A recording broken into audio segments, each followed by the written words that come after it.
So in the summer of 1987, I left the office of the Secretary of State, George Shultz, and with Ambassador Nick Platt, traveled to Manila to become the Deputy Ambassador, the Deputy Chief of Mission, as we refer to it in the State Department, of the largest American embassy in the world.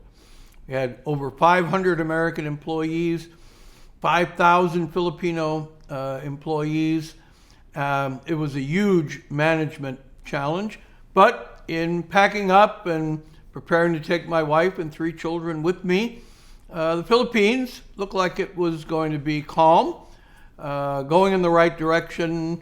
President Corazon Aquino had deposed the dictator, democracy had been returned, and frankly I was a little worried that the excitement's over, the action is over, it's going to be a little kind of quiet assignment, but wow, how wrong I was.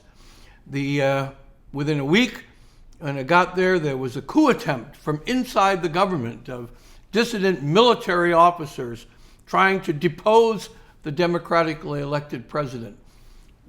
She survives that attempt, and we all take a deep breath, say, now things will be okay. But then is when the terrorism started, coming from a different element.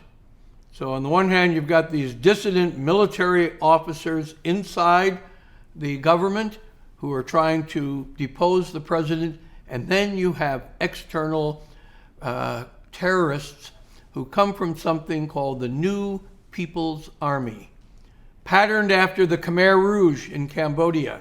Radicals, Filipinos, but radicals looking to overturn the government, impose a radical new order, and one thing they wanted to do to weaken the government was drive the United States from the country, to take down our military presence, which was very significant with the large naval base we had at Subic Bay, Air Force Base as well, Clark Air Force Base, huge military presence.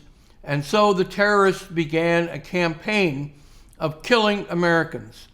And within a year, less than a year, 10 official Americans were killed on the street, including Colonel Nick Rowe, who had been a POW in the Vietnam War, celebrated man, was serving as part of our military assistance advisory team, riding to work in his car.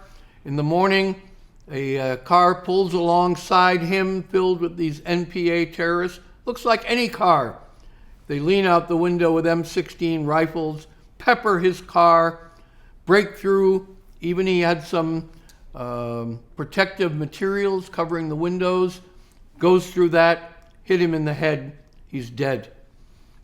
This is followed by other assassinations of military personnel, of civilians, and it's not just high-level people, it's any average military members, civilians working in the embassy. Suddenly, everyone who's affiliated with the U.S. government is terrorized. Realize that every day when you get up, you could be the person being targeted. Terror just surges through an organization when things like this happen. And we had to begin now dealing with this, both coordinating, organizing the embassy to deal with a crisis, because embassies are organized to do ordinary business, not to be crisis management centers. And so we were now the embassy, American embassy, most affected by terror in the world. And we were building these new structures about how to deal with this situation.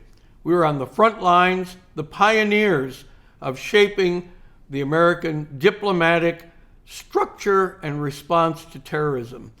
It would be a huge, consuming job that would be take up large amounts of my time, the ambassador's time, And as the deputy chief of mission, I became that sort of central coordinating element, linking together the military bases, all of these other parts of the U.S. government, and there in the embassy, and making sure we coordinate our actions, our efforts, and our responses, and keeping the American community, not just our diplomatic community, but the entire huge American civilian presence there, informed about what the threats were and taking those steps to remain safe. It would be a 3.5-year endeavor that would consume huge amounts of my time and priority, and would eventually affect me personally as well as my family.